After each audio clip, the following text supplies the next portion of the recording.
Take these push pins out. Just use a trim tool. Just get underneath. Pry this out a little bit. And it pops off.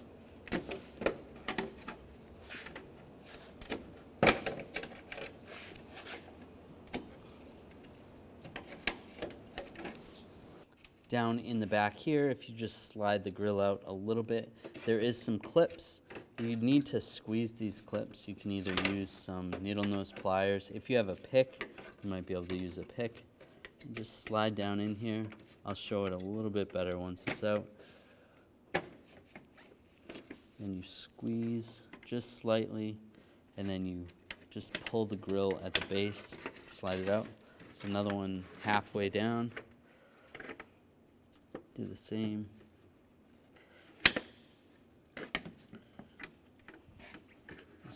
Another one on the other side, and then another one down here.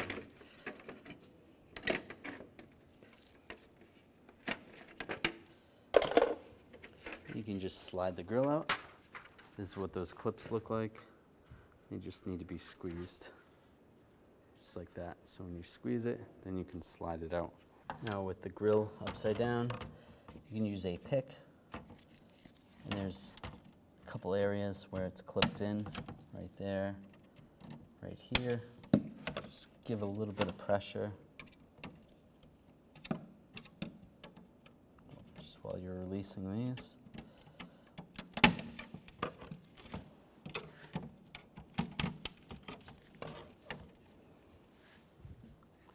Do the same on this side.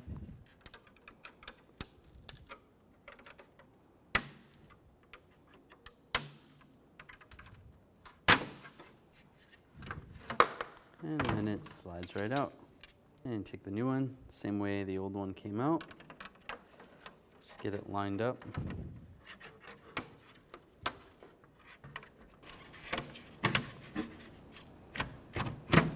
Just get it to line up, and then press it into place. Just make sure it locks in.